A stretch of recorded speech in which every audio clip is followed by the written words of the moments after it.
Once a young boy come to Gautam Buddha and say, Buddha, why do I have so many sexual thoughts? I often have a thoughts of sexual desire going in my mind, about which I waste my lot of time and energy, because of which I cannot keep calm and always feel attracted toward opposite gender. Buddha smiled and said, do you know what is sexual desire is?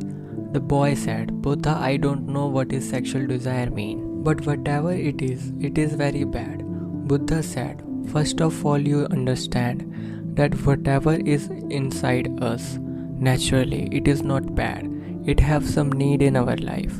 Lust is a type of a feeling that makes us feel the lack of something or the other. Then we start getting attracted toward the thing to make up for the lack. For example, if someone is short of money, then attraction toward money, that is lust for money, will arise in him. So lust is nothing but a lack of a kind, a feeling of need. And when this need is physical, we call it as sexual desire. The Buddha said, Buddha, I understand what sexual desire means, but from where does it come in us? How does it arise? The Buddha said, sexual desire does not come from anywhere, but it is naturally present in us, and it must be there because it is a bedrock of a mankind. The boy said, Buddha, when sexual desire is naturally present in us, then why do people call sexual desire is wrong? Buddha said, it is a very big problem that people have started looking at sexual desire in a wrong way, trying to suppress it. Sexual desire is not wrong, but it is wrong when it is not controlled sexual desire. Only it is wrong to always think about it, live only for it, and make only it is the goal of your life. Buddha asked the boy, what do you think? Do animals also have sexual desire? The boy said, yes, Buddha, of course it is. Because after all, even animals have to carry forward their generation. Buddha said, then why don't we call the sexual desire of animal is wrong? The boy said, I don't know, Buddha, you tell me.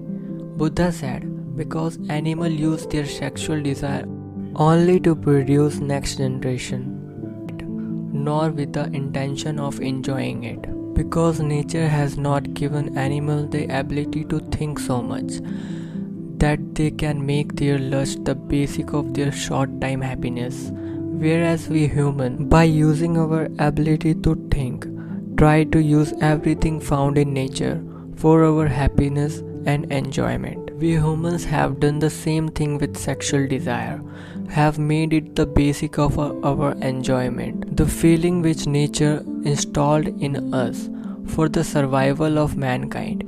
We have made it as a paramount goal of our life. This uncontrolled human sexual desire is the reason for its wrong. The boy said, Buddha, but why does the sexual desire dominate? What are the reasons for its being uncontrolled? Buddha said, 4 major reasons for uncontrolled sexual desire are: the first reason is not having any big purpose in life. Buddha asked the boy, do sexual thoughts come to your mind even when you are busy with some work? The boy said, no, Buddha, when I am busy, sexual thoughts do not come to my mind. Buddha said, our mind can only think of one thing at a time. So when we have other thoughts running through our mind, sexual thoughts cannot come. If we have a big and a clear goal in a life, and if we are fully dedicated toward that goal, then we will never have enough time to take those sexual thoughts in our mind. And even if such thought arise, our thought of a strong goal and clear goal will remove them from our mind. But the real problem is that most of our people lack of a strong and a clear goal now these days. Buddha said, The second reason for sexual desire is because society tried to suppress it by saying it is wrong. Sexual desire has been viewed with suspicion by a large section of our people, and the biggest reason for this is that we do not accept our reproductive organ as the rest of the body. While our reproductive organs are also like other organs like hands, feet, mouth, etc. What do their work for which nature has made them? But we have made this reproductive organ bit more mysterious, and when something becomes mysterious, then a different interest of a people get attracted toward it, because of which people, knowing and unknowingly, feel attracted towards sexual desire. The Buddha went on to say, when an attempt is more to suppress a thought, it emerges with a more force, and the same is being done with a sexual desire. Buddha said, if I tell you to not think about white elephant, what was the first picture that come to your mind? The boy said, Buddha, the first picture that come to my mind was a white elephant. Buddha said, similarly, when we try to stop sexual thoughts forcefully, then rise more strongly in us. So never try to suppress thoughts. The boy said, yes, Buddha, I have felt it too.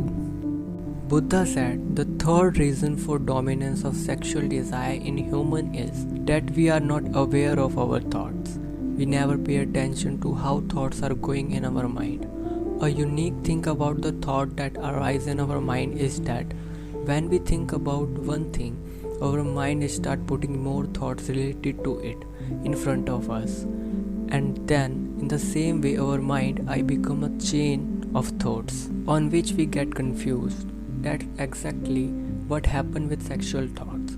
We once create a sexual thoughts in our mind after seeing someone, then our mind automatically make a chain of thoughts, thinking about which we lost lot of our energy and time.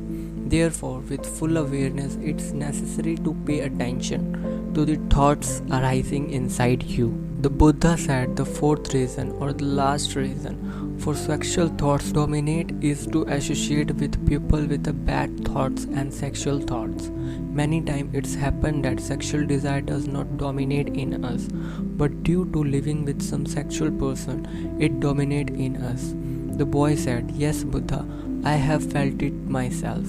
Buddha said, therefore, one should keep away from bad thoughts, hairy and sexual people. The boy said, Buddha, it has understood how sexual desire can dominate, but how can it be prevented from dominating us? Buddha said, first of all, you must understand that the sexual desire cannot be stopped.